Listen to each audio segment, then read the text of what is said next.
Okay, Erev Tov, everybody. So a little before class, I'm allowed to talk politics. During class, so we don't do that. For sure. But, okay, it's not even politics; it's ethics and morality. But okay, that's all that subject. Anyways, Erev Tov, everybody. Tzaraim Tovim, depending on where you are. A pleasure to welcome back Dr. Lockshin. It's been a few months, and please God, we'll have the pleasure of hearing him as we head into the summer session after Pesach. Really, he needs no introduction. As you heard, he made Aliyah 7.5 years ago and subscribes to Haaretz. Used to subscribe to Haaretz. But Dr. Lockshin, what else is there to say? The things people don't know about you. Everybody knows you were a longtime professor at York University. Maybe people don't know you learned in Merkaz Arav for 4 years. That I don't know that everybody knows, and that you're graduated from Brandeis, but that you're an expert on Rashbam and Al Parshanut. I think people do know, and we're friends, of course, for days in Toronto, and happier and very well adjusted in Israel. And Baruch Hashem, nice to see you. And without further ado, Dr. Lockshin Vakasha did an Aramean, really tried to destroy my father, as you can all see. Okay, it's all yours. Thank you very much, Rabbi Kelman, and wonderful to see you all. Those of you who are related to me and those who are not related to me, all of you, I'm happy to see. So at this time, a week from now, those of us here in Israel are going to be sitting down to our Seder, and we are going to be saying that an Aramean did try to destroy our father. Those of you who are in North America, you have a week and 7 hours until you'll get a chance to say these words. And these words are an interpretation of a biblical text. And we'll begin the session today by just looking at the biblical text. So here we are. I'll read it in English, and anybody who can read the Hebrew can follow along in the Hebrew. When you enter the land that the Lord your God is giving you as a heritage, and you possess it, and you settle in it, you shall take some of every first fruit of the soil which you harvest from the land that the Lord your God is giving you, put it in a basket, and go to the place where the Lord your God will choose to establish his name. You shall go to the priest in charge at the time and say to him, I acknowledge this day before the Lord your God that I have entered the land that the Lord swore to our fathers to assign to us. The priest shall take the basket from your hand and set it down in front of the altar of the Lord your God. So what we have here is the Bikurim ceremony of the Israelite farmer coming to Jerusalem with the first fruits, presenting them in the Beit HaMikdash, in the temple, handing them to the priest who puts them down before the altar. And then the first thing that the farmer, this Oleh LaRegel, this pilgrim, is supposed to say, I acknowledge this day before the Lord your God that I've entered the land that the Lord swore to our fathers to assign us. So we'll get back to that line. And then, after this, the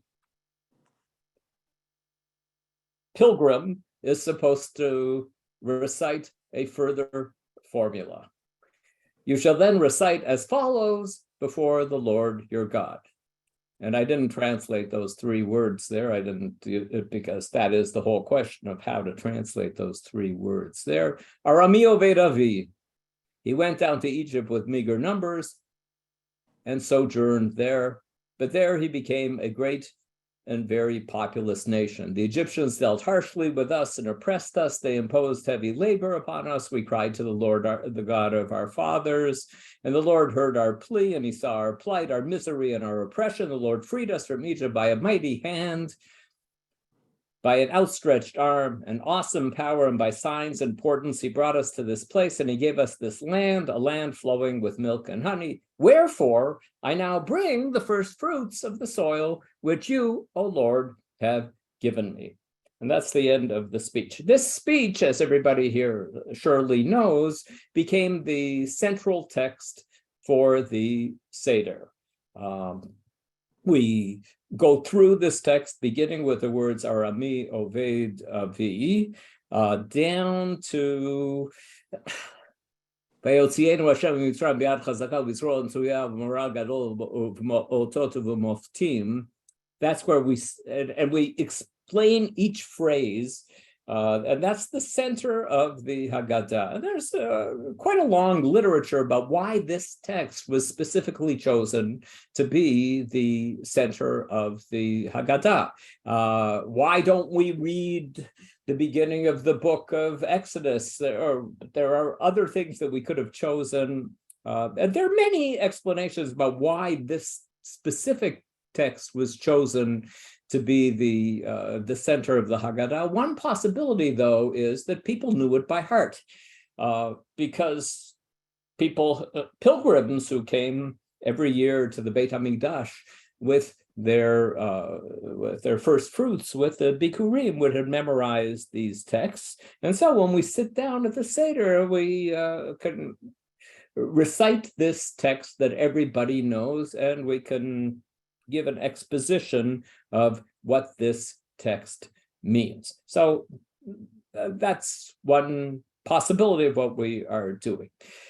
So in order to understand what Arami Oved Avi actually means, what those three words mean, I guess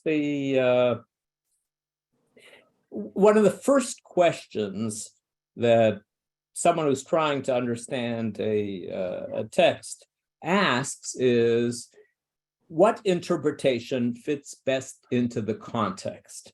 And there are two ways of understanding the context of what is going on in this speech that's given by the Israelite pilgrim. Is this a text about persecution and freedom, or is it a text about land and no land? So, like, to go back to the previous slides,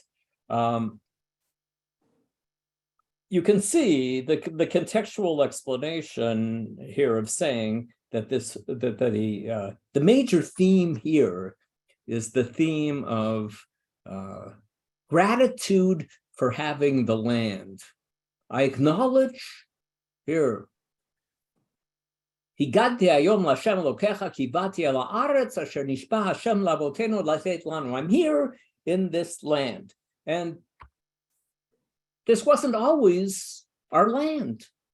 We were down there in Egypt with meager numbers, and then God took us out of Egypt, and God brought us from Egypt to this land. You know, we can't quite prove this, but it's possible that the last verses here of this text here,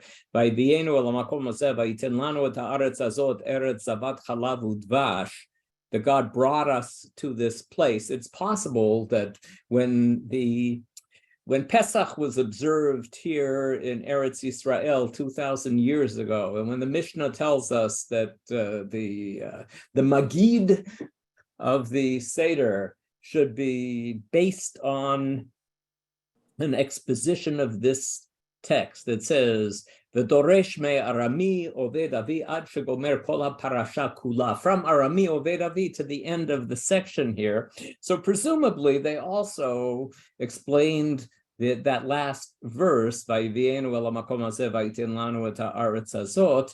And since for the majority of Jewish history, Jews have lived, the grand majority of Jews have been living outside of Eretz Yisrael, it was difficult for people living in Babylonia or in Poland or in Yemen or in Germany or in Canada to say the words "Vayivienu el hamakom hazeh," because they weren't in that makom. But it's possible that that was part of the original exposition of the text, and so you might say that the context here is a context of there was a time when we didn't have any land, and now we have land, and that is kind of the standard scholarly understanding of Arami Oved Avi, which is that it means my father was a wandering Aramean. And that fits into the context of land or no land. But we say here, now we're here in the land. And then we recite, back in the old day, I'm descended from somebody who was a wandering Aramean. And then after being a wandering Aramean, the people went down to Egypt, and then finally they were brought to this land. He brought us to this place. He gave us this land, a land flowing with milk and honey. And that's why I brought these first fruits here to the Beit HaMikdash. So that is one of the ways of understanding this text. And as I said, it's the common scholarly way of understanding this text. If you open up pretty well any English translation, unless it is done by somebody who's decided that they're going to be translating it in a way that will conform to the Haggadah, generally it's translated as, "My father was a wandering Aramean." The other possibility of what the context here is that it's a text about persecution and freedom. And clearly, here in the text in Devarim, there is persecution. He went down to Egypt. He sojourned there. The Egyptians dealt harshly with us. Vaye'anunu, vayidnu aleinu avodah kasha. And then we called out to God. And so the possibility of saying that Arami Oved Avi is beginning the theme of persecution, which will be solved through God's intervention. And then Arami Oved Avi would reasonably mean that an Aramean wanted to destroy my father. So those are the two possibilities of contextual understandings of what is going on here. So just for everybody, to remind everybody what the Haggadah does with it, it wasn't just one person who stood up against us to destroy us. Lo echad bilvad amad aleinu l'chalotenu, ela shebechol dor v'dor omnim aleinu l'chalotenu, v'akadosh baruch hu matzilenu miyadam. God saves us from those who try to destroy us, and they try to destroy us in every generation. And then the Haggadah will bolster this with the words Arami Oved Avi.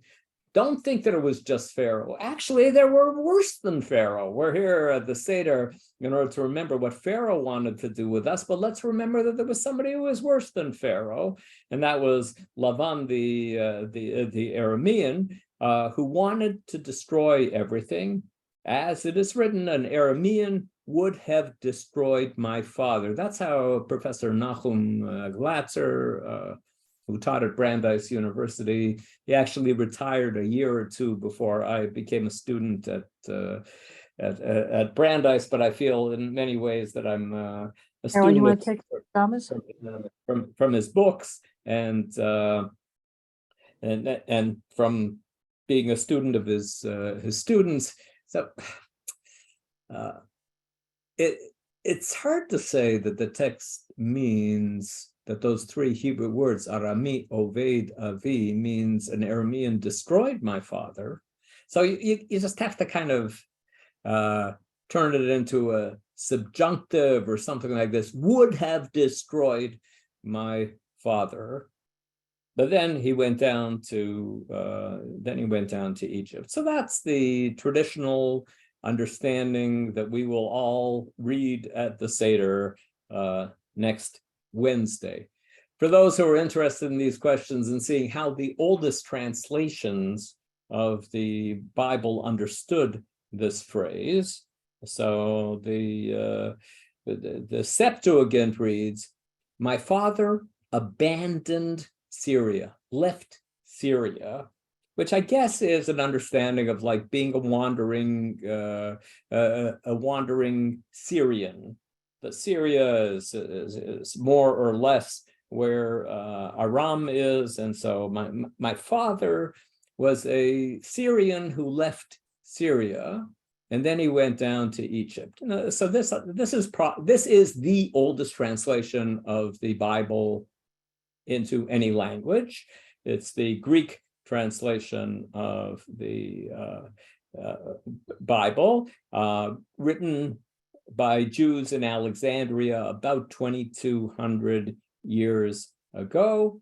I'm sure that all or almost all of you know the Jewish legend that King Ptolemy was interested in reading the Bible and asked the Jews if they would be so kind as to translate it into Greek so that he'd be able to read it, but he didn't trust the Jews that they would translate it accurately. So he gathered 70 scholars together and he sat them in 70 cubicles and asked each of them to do the work on his own. And then miraculously, they all came up with the same translation. Most of the scholars today suggest that probably the translation was made not for King Ptolemy, or not just for King Ptolemy. It was made for the fact that there were a lot of Jews living in Alexandria who couldn't read the Bible in Hebrew anymore. In the same way that the major reason why the Jewish Publication Society or the late Rabbi Jonathan Sachs, Zichrono Livracha, wrote translations of the Bible into English in order to make it more available to English-speaking Jews. So this might have been a translation that was made by educated Jews 2,200 years ago, who were trying to suggest that is the meaning of the text here. It's the land or no land theme of the text. When we get to skip down to the bottom one here, Targum Onkelos here, a translation, the oldest like rabbinic translation of the Bible into Aramaic, which probably also was done because there were many Jews who read Aramaic and couldn't handle the Hebrew very well. So here's the Aramaic translation: Lavan Arama'a be'a la'abada yataba. Laban the Aramean sought to or wanted to destroy my father. A few years after that, the Bible is translated by Christians into Latin, and in the Latin translation we have here, the Syrian pursued my father who went down into Egypt. That looks like close to the Jewish, the understanding of the Haggadah. That Latin verb there, persequabater, it looks like the word persecute. It really is connected to the verb that means to follow. You know, like sequel in English comes from this Latin verb that means to follow, and sequere means to follow, and persequere means to follow with some kind of negative intention, to intensely follow or something like that. It was chased after my father. So that could be what the text here is suggesting. So it would seem that the Christians who we know consulted with Jews when they translated the Bible into Latin, they came up with a translation that is pretty similar to what we say in the Haggadah. The translation that we, the understanding of the Haggadah is not surprisingly the understanding of Rashi, who writes in his commentary on this verse, Mazkir Chazdei Hamakom. What is the theme here? The theme is praising God for saving us from those who have attempted to destroy us. Arami oved avi, Lavan bikesh la'akor et hakol ksheradaf achar Yaakov. When Lavan chased after Yaakov, his intention was to uproot or annihilate everything. And then, one of the problems with this interpretation, if you look back at the text, like that jump from Aramean Vedavi, to the next line, he went down to Egypt, is not the smoothest jump. So Rashi says here, the theme is people oppressing the Jews, people persecuting the Jews, and that the first persecutor is Lavan, and the second one is the Egyptians. And there were others who tried to destroy us. Shacharezot yarad Yaakov le Mitzrayim. Okay, so that's Rashi's understanding. And it's hard to find a different Jewish understanding of this text before the days of Rashi, with the possible exception, if you say that the Septuagint is a Jewish work, and it is a Jewish work. So the Septuagint, it says, my father left Syria, my father abandoned Syria and went down to Egypt, which seems to be connected to this theme of seeing this text as being the text of land, the theme of land or no land. Rashbam, as Rabbi Kelman warned you in the beginning, I have a particular affinity for the Torah commentary of Rashbam, Rashi's grandson, Rashi's sometimes rebellious grandson. Rashbam says in his commentary here, Avi Avraham Arami Haya, Oved v'gole me'eretz Aram. My father, Abraham, was an Aramean who wandered as an exile from the land of Aram. Again, it is clear that Rashbam is understanding here the theme of this text as being land or no land. Actually, Abraham wasn't originally an inhabitant of Eretz Yisrael. He was from Aram, and he wandered as an exile from Aram. As it says, Lech lecha me'artzecha. That's how the Abraham story begins, with God telling him, leave your land. So his land is not Eretz Yisrael. And then Rashbam says, the verbs oved and toeh are both used to refer to a person who has gone into exile. So it is written, I have strayed like a lost sheep. Ta'iti kese oved. So you see litot with a taf and an ayin, which means to stray, is connected to the verb aleph beit dalad, and they both mean to get lost, to wander, to be literally off the derech, off the path that you would have thought that you would have stayed on. And Rashbam offers a couple of other proof texts. I shortened his comment here. Klomar, what's the bottom line here? Me'eretz nochriya ba'u avotenu la'aretz hazot unetana hakadosh baruch hu lanu. We are not indigenous. We are not autochthonous here in Eretz Yisrael, but the reason that we are here is because God gave us this land, and that is the declaration that is made by the Israelite farmer who brings first fruits to the temple in Jerusalem, thanking God for the fact that we now have a land because it was given to us, despite the fact that it isn't really our ancestral land. Of course, we now, in the 21st century, we have good reason to consider it to be our ancestral land, because it has been the land of the Jewish people for more than 3 millennia.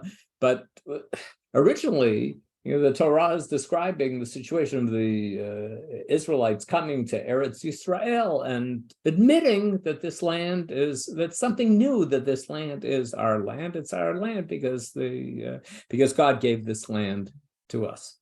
So that's Rashbam's argument here, which is partially. These are the other tools. I began by saying what tools are used by the people who are trying to interpret texts.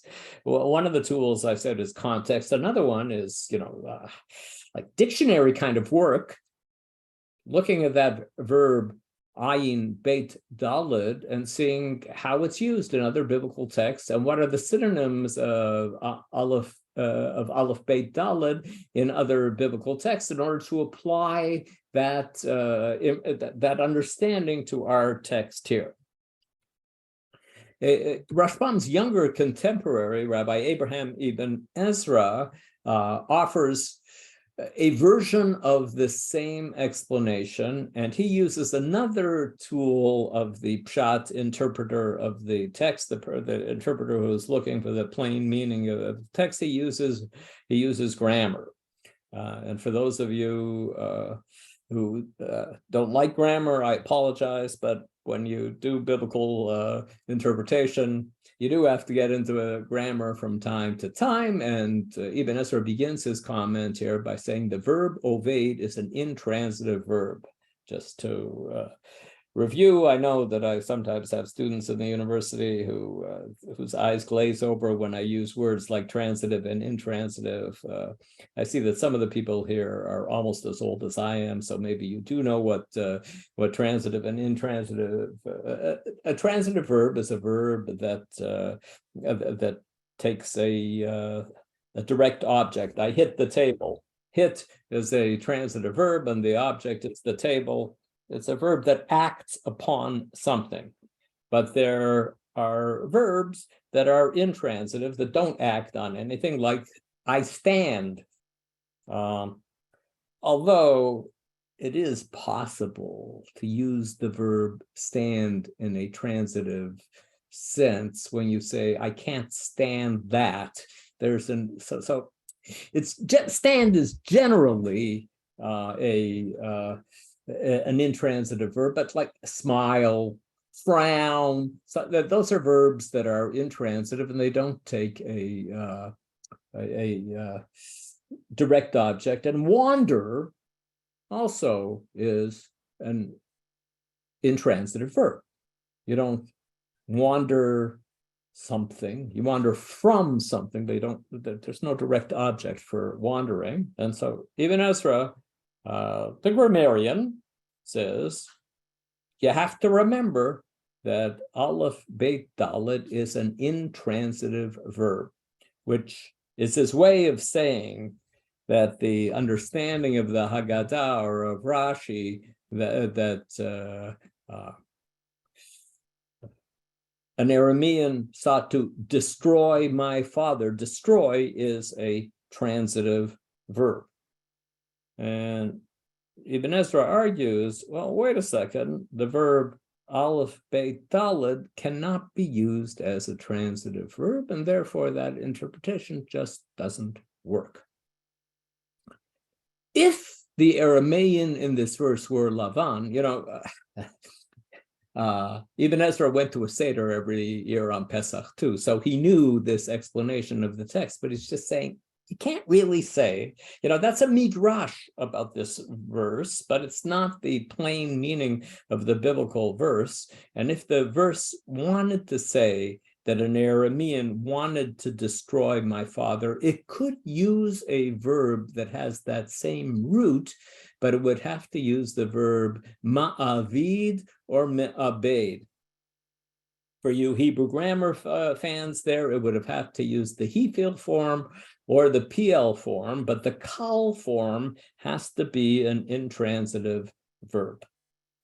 Furthermore, Ibn Ezra says, why would the verse say, Laban tried to destroy my father, so he went down to Egypt, when Laban did not cause Jacob to go down to Egypt? So the likely explanation is that the Aramean is Jacob. It's not, the Aramean is not Lavan ha'Arami. It isn't Laban the Aramean, but our grandfather, Jacob, who lived there in Lavan's house for many years, he became an Aramean. You notice there's a minor difference here between Rashbam and Ibn Ezra. Rashbam suggests that it was Abraham who's being referred to here. Ibn Ezra prefers saying that it's Jacob because to a certain degree it makes it a little more smooth when you look at the verse here. Arami Oved Avi Vayered Mitzrayim. If you say it's the same person being discussed in both of those phrases, then Jacob was a wandering Aramean who went down to Egypt. In other words, Jacob lived here in Eretz Yisrael, where I am, for a certain amount of time, but he also spent a lot of time in Aram, and then he ended up going down to Egypt with all of his family. So that's the way that Ibn Ezra prefers to understand this verse on the pshat level. It's as if the verse says, when my father was in Aram, he was lost, he was wandering, he was out of place, and then he went down to Egypt, where he was worse than being out of place. He turned into a nation of slaves, and then finally this was changed, and God gave us a land that is our own land. So that's how Rashbam and Ibn Ezra offer this interpretation that, as I said, is the interpretation that is commonly accepted by scholars these days, and is significantly different from the interpretation offered in the Haggadah.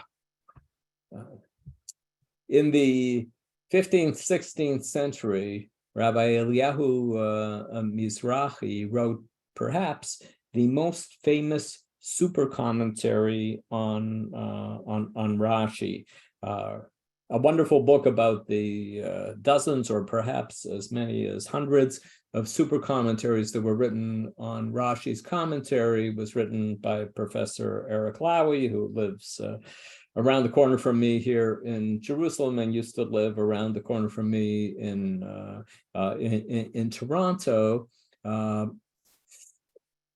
Mizrahi comes to the defense of the traditional understanding of the phrase in a very curious way. After he explains how Rashi understood the text, he writes, accordingly, oved is a transitive verb. You know, he's read Ibn Ezra. He knows that Ibn Ezra says that oved has to be read as an intransitive verb, but he says, well, actually, I disagree. I think oved is a transitive verb. It's as if Aramim Abed Avi were written. He says there's no real significant difference between the kal form and the pl form. They're both transitive verbs. They both mean to destroy. He goes on. Ibn Ezra disputed this, claiming that oved could not be a transitive verb. Radak wrote similarly. Rabbi David Kimchi, a few years after Ibn Ezra, also a great grammarian, argued that oved had to be seen as an intransitive verb. And if it's an intransitive verb, then you can't, grammatically, you can't claim that that's the meaning of the phrase, Arami oved avi.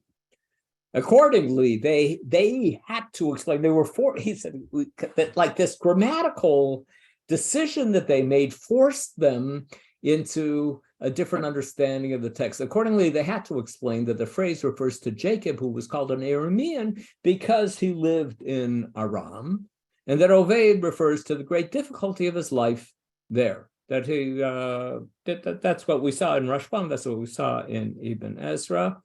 And here, this is one of my favorite texts in the history of biblical interpretation. Not that I necessarily agree with Rabbi Eliyahu Mizrahi, but it's a really interesting approach to biblical interpretation.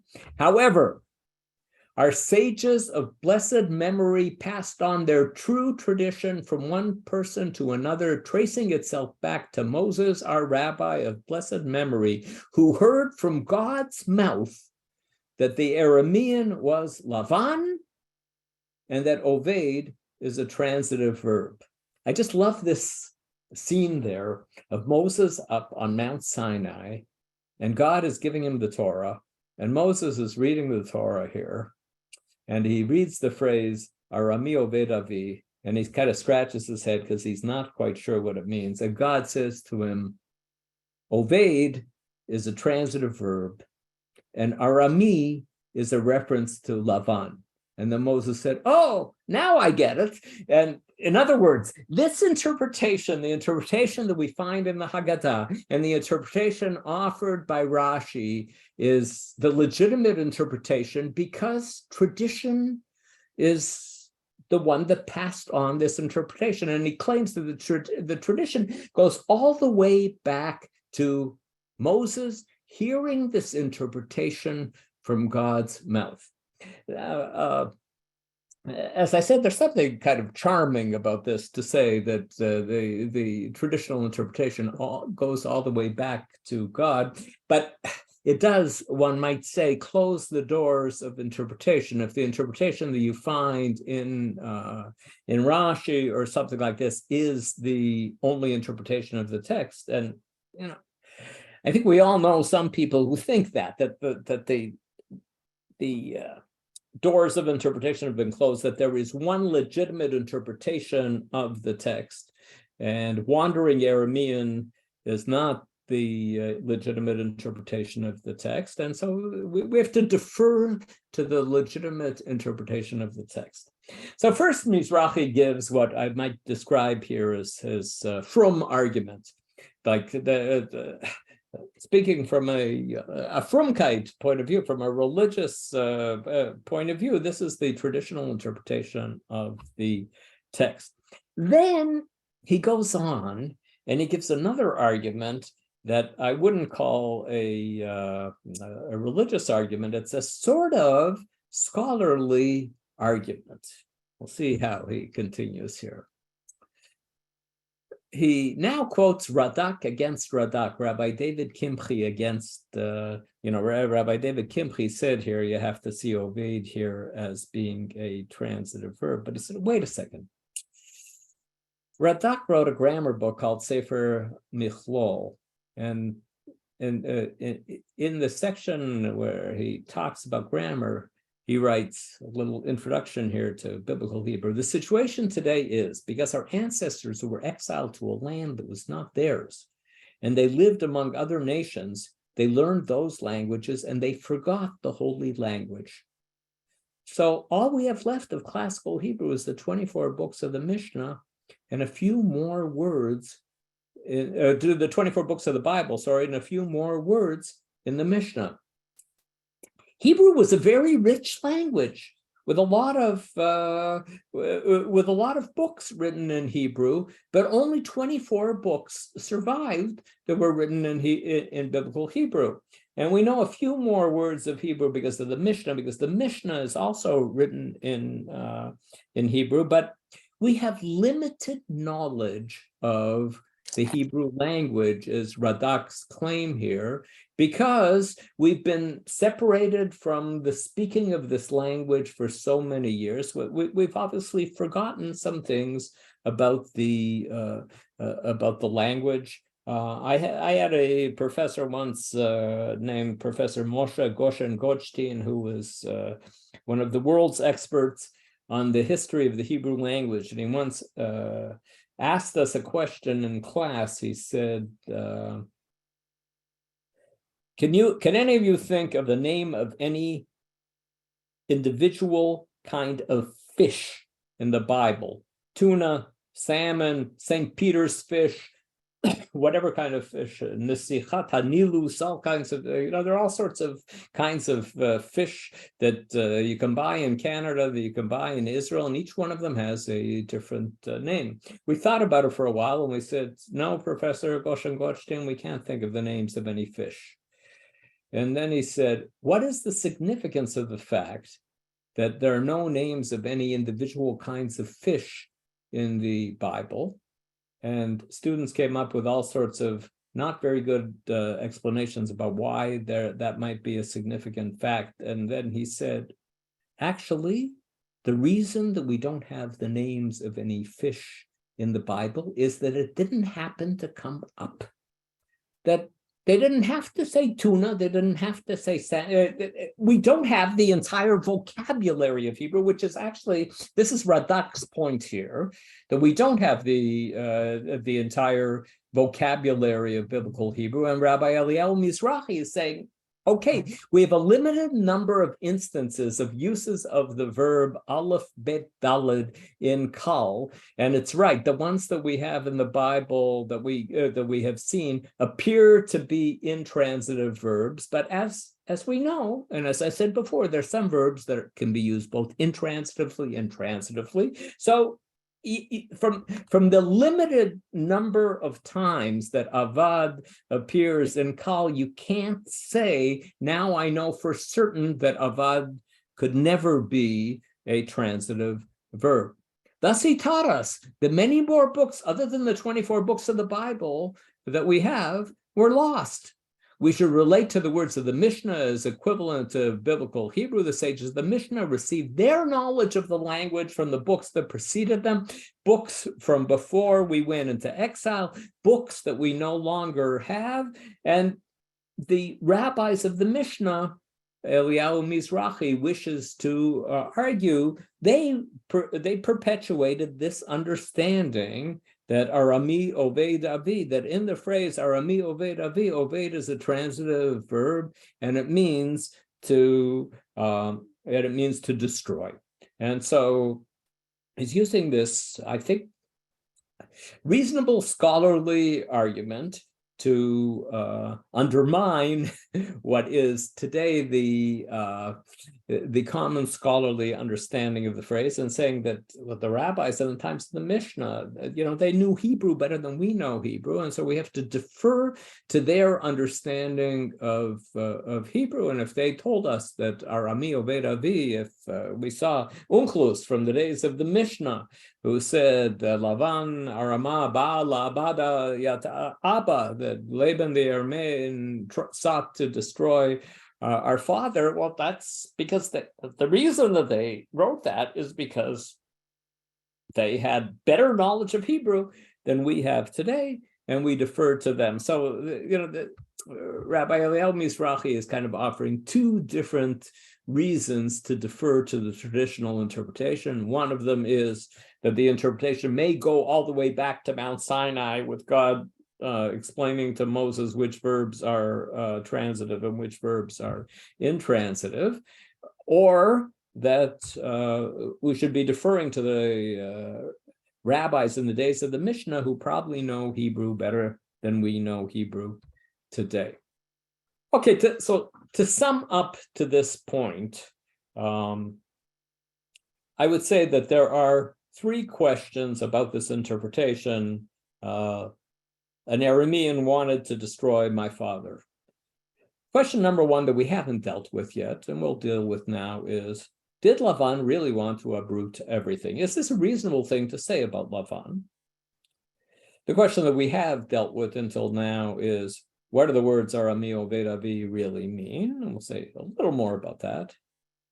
And question number three is it reasonable on the Pshat level to read the story of Lavan and the story of Pharaoh as stories about anti-Semitism? Okay, I'll take these questions one at a time. Question number one, did Lavan really want to uproot everything? Well, it's not such a far-fetched argument, because when Jacob left Lavan's home, it says that he was chasing after Lavan, and God appeared to him and said to him, "Hishamer lecha pen tedaber im Yaakov mitov ad ra."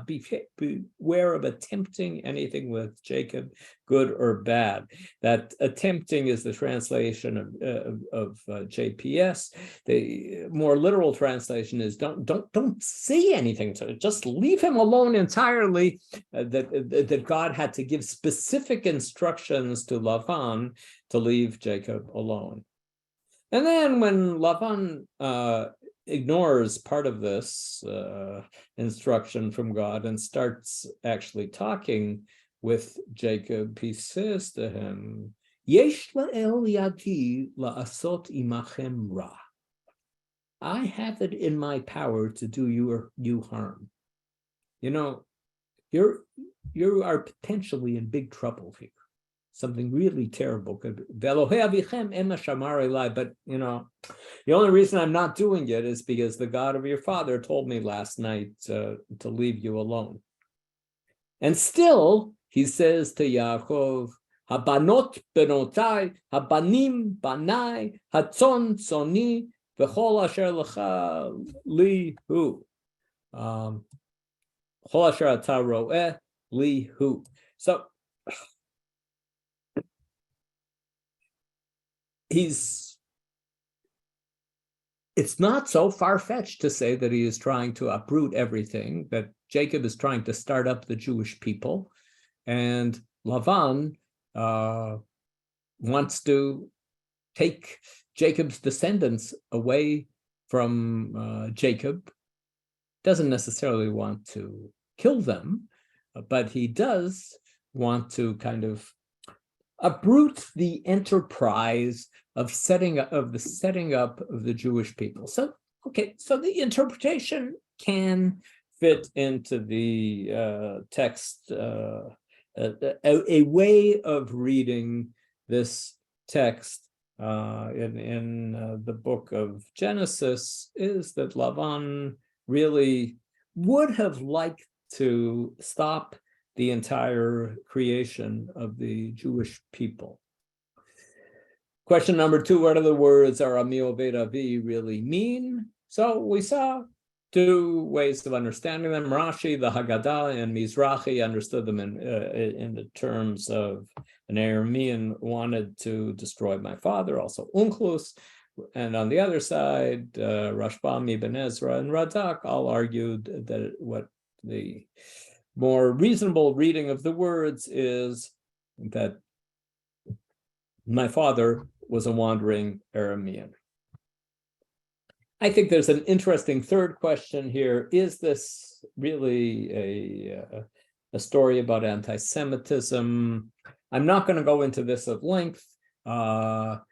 Maybe this is a topic for another lecture sometime, but if anybody wants to read what I have written about this subject, here are links. I will send to Rabbi Kelman as soon as the class is over. I will send these slides, and you'll be able to access the slides on the website. And if you want to read articles that I've written about this subject, the first one is a shorter article, and if for some reason you're a glutton for punishment and you want to read the longer version, you have the longer version at the bottom of the slide, where I'll just tell you that I try to marshal arguments saying that seeing these texts as texts about anti-Semitism is a stretch, because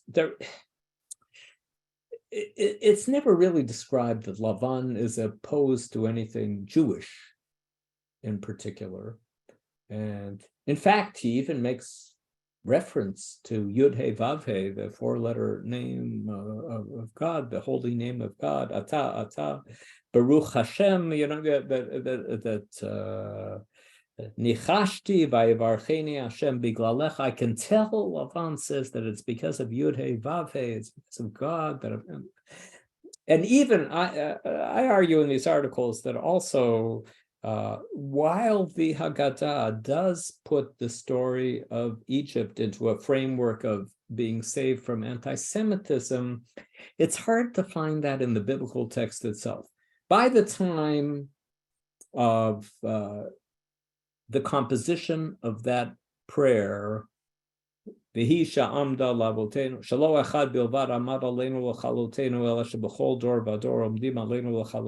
first time you can find that prayer in a Haggadah is around 1,000 or maybe 1,100 years ago. And so there it is clear that 1,000 or 1,100 years ago, people were starting to put the story of Paro and Egypt into the framework of the history of anti-Semitism. The Jews who had been experiencing anti-Semitism for many centuries by this point also read back the idea of anti-Semitism into the story of Egypt. But that I argue in these articles that this is a reading back into the text, and it's not a reading out of the text. One last thing that I'd like to say about this topic before I look at the questions. I see that a number of questions have collected in the chat. I'll look at them very soon, but I had one more thing to say about this subject. So why do we read this section at the Haggadah? As I said before, because the Mishnah says to do it. Matchil bignutu musayim b'shevach. The person who's conducting the Seder should begin with the Jewish people's shame and should conclude with their glory. V'doresh me'arami aved avi ad shigmor kol parasha kula. And the Seder leader should also expound that biblical text from the passage Arami Oved Avi until the end of that text. And we usually understand that these are two separate things here. These two lines in the Mishnah come one after another.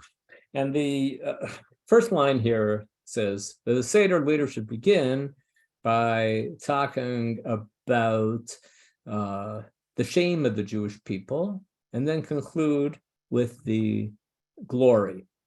And the Gemara offers two interpretations of what does it mean to begin with the shame and to finish with the glory. What is the shame? So the shame is that our forefathers were originally idolaters, according to Rav, and that's why we say that line at the Seder, Mitchila uvdei avodat gilulim hayu avotenu. And Shmuel says, well, actually, no. The shame is that we were once slaves. That's not something that we're all excited about, of having a background of being the descendants of slaves. And so, like, when it talks about the Seder leader beginning with the Jewish people's shame and concluding with their glory, so it could be the fact that we were idolaters, and thank God we aren't idolaters anymore, and the fact that we were slaves, and thank God that we aren't slaves anymore. I'd like to suggest another possible understanding of this Mishnah, which is that the Mishnah is saying that you begin by describing the people's shame, and you conclude with describing the glory of the Jewish people. And how do you do that? By reading that section, Arami Oved Avi, until the end of this section. That this section that says that we used to not have any land, and now we have land, that we used to be wanderers who didn't really have a home, and now we have a home. And I know that this is a kind of new understanding of the text, and some of you Talmudists here might not be thrilled about that possible understanding, but I'd like to present possible proof for that understanding from another Talmudic passage. Tanya Rashbi Omer, Rabbi Shimon Bar Yochai said, people should speak about their own glory only in an undertone. You want to say, I got an A+ on that. You shouldn't say it really loud. If you're saying something praising of yourself, then you shouldn't say it in a loud voice. But if they're going to talk about their own shame, you can do that in a loud voice. Nothing wrong with doing that in a loud voice. And then the examples that are given by the Gemara there in Sotah are, what does it mean, Shivcho b'kol namuch, speaking about your own glory in an undertone? The vidui ma'aser recitation, also from Sefer Dvarim, the recitation that you're supposed to recite once every 3 years to say, I have done everything that God told me to do. I have given the tithe. I have given to the poor. There's this text that is called the vidui ma'aser, where you say, I have done everything, and you turn to God and you say, okay, I've done my part now. Hashkifa mima'on kodshecha min hashamayim. Look down from heaven and bless the Jewish people. That text is supposed to be recited in an undertone. However, the Bikurim recitation, Arami Oved Avi, is supposed to be recited in a loud voice.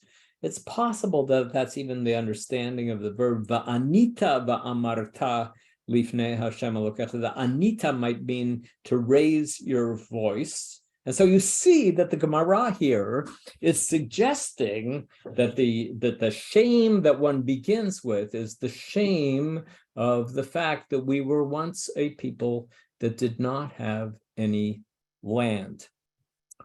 Although Rashi, in his explanation of this passage in Sotah, comes up with a fascinatingly different understanding of what the shame here that is being referred to in Arameo Vedavi. Fasten your seatbelts. A surprising comment here of Rashi. Rashi says their own shame, Kegon Arameo Vedavi. That refers to the line Arameo Vedavi. And why is that our shame? Hainu genuto. Shemitvadin Shavihem Lavan ha'arami haya rasha. When you say that line, Arami Oved Avi, we are saying that our forefather, Lavan, the Aramean, was an evil person. Our forefather, Lavan, well, just think about it. The entire Jewish people are descended from Rachel and Leah, and Lavan was the father of Rachel and Leah, so all Jews are descendants of Lavan the Arami. And so this really surprising understanding that Rashi is giving here, that Lavan, that the shame that we are reciting about when we say Arami Oved Avi is this admission that we are descendants of Lavan, and that's not something to be terribly proud of. We are all proud, with good cause, we are all proud of the fact that we are descendants of Abraham, Isaac, and Jacob. But let us also remember, this comment of Rashi is saying that we are also descendants of Lavan ha'arami, of Lavan the Aramean, and that too is our heritage.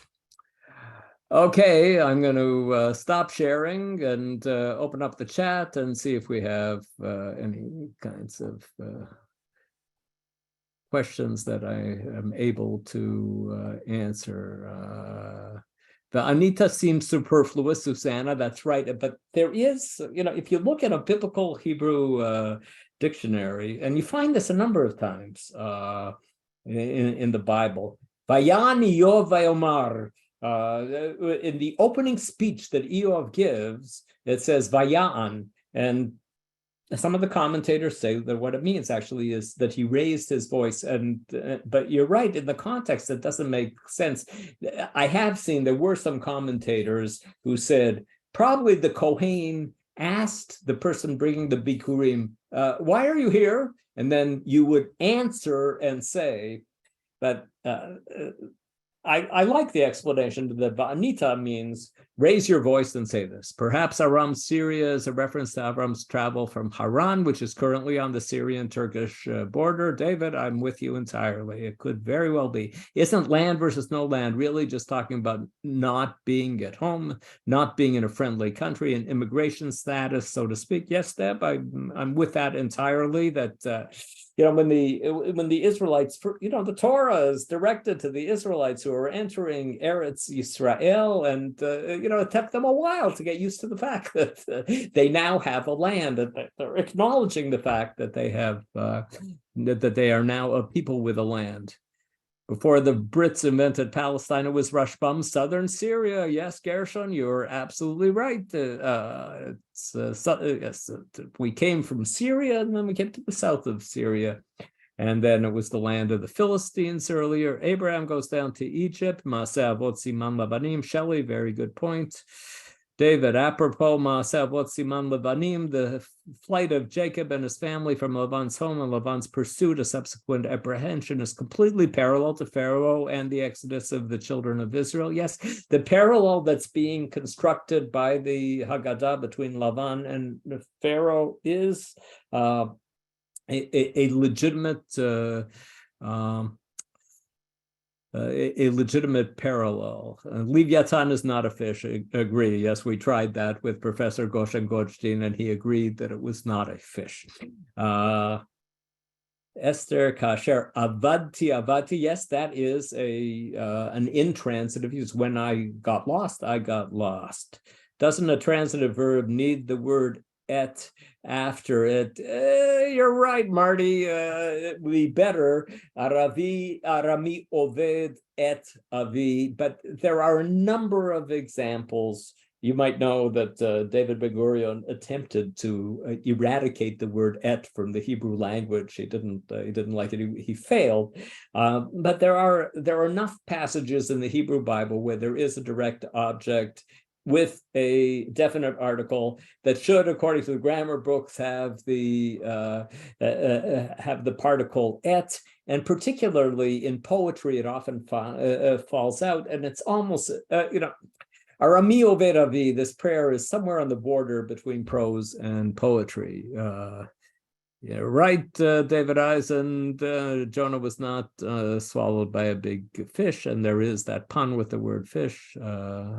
Avi is pointed with a disjunctive tipha. Yes, that is very true, M.J. Frankel.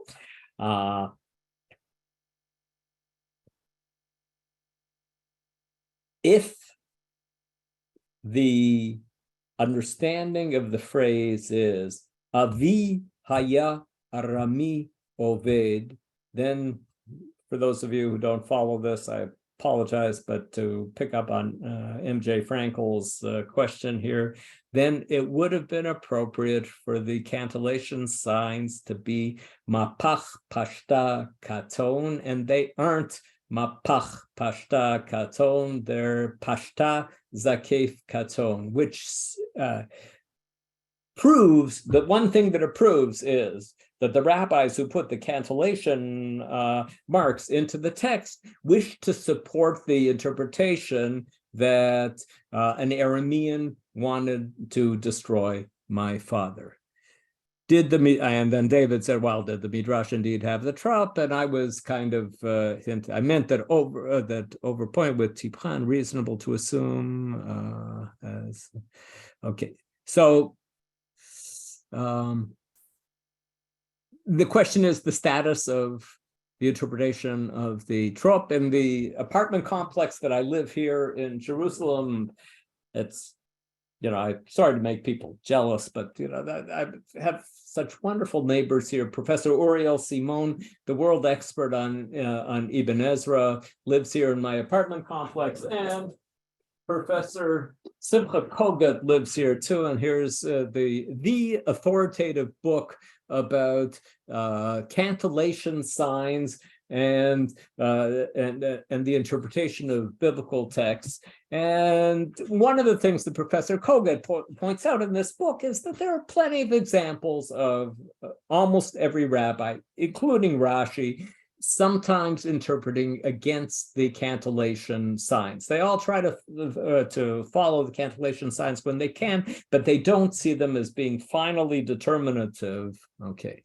Lavan was, as patriarch of the family, has absolute power over his family. The Roman heads of the put their infants out to die. So so saying that he had the power to cut off the line is definitely true.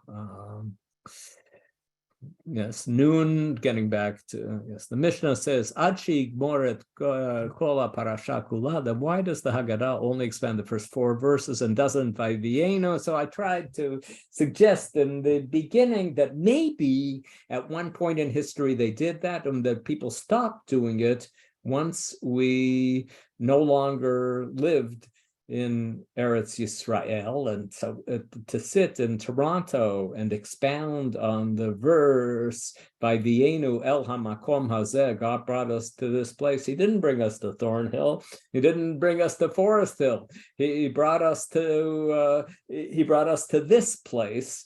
And so in most of Jewish history, when people were reciting the Haggadah, it didn't make sense for them to be saying by Vienu el makom hazeh, but I understand that there are some Israelis who have now added a midrash about that last verse to the Haggadah that they recite here. Yes, I agree.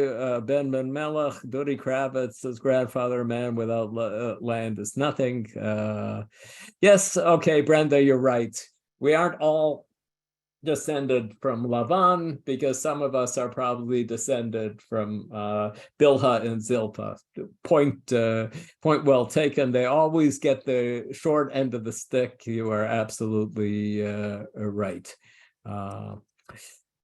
Thank you very Wonderful seeing you all. Great. And as Rabbi Kelman said, we're going to see if we can put together a series in May. I have to look at my calendar, Rabbi Kelman, and get back to you about that. But we'll see if we can do that. And I wish you all Chag Kasher v'Sameach, and whatever interpretation you wish to offer for Arami Oved Avi at your Seder, feel free.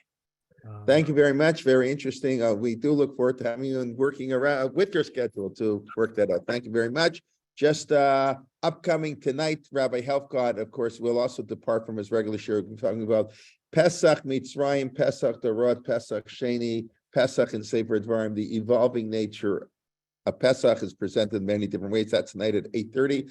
Tomorrow at 1 p.m., Lori Novik will be back also after a bit of an absence, emerging from the cleft of the Lockshin Hashem, which of course we read on Pesach. And tomorrow night, Rabbi Alan Schwartz will be giving regular Parsha shir for Shabbos Agadol, Parshat Tzav, and Friday morning I'll be speaking instead of on the Siddur on the Haggadah, things for the Seder. So that's the remainder of this week. Next week we have Alex Israel and Yamin Goldschmidt and a few other shiurim next week too. We'll have every week, please God. I'll even give a shiur, I hope, if people will come Wednesday, Erev Pesach. So we look forward to learning with you. And please invite a friend. Lior Moskowitz is the other shiur. I was on Tuesday morning. Okay, everybody, have a wonderful day and a wonderful week. And wish you good things. And Dr. Lockshin, enjoy the Seder. We look forward to being in touch and all good things. Okay. Everybody. Bye-bye. Bye-bye. Chag Kasher v'Sameach. Thank you, Rabbi. Thank you. Okay. Thank you. Be well, everybody. Bye-bye.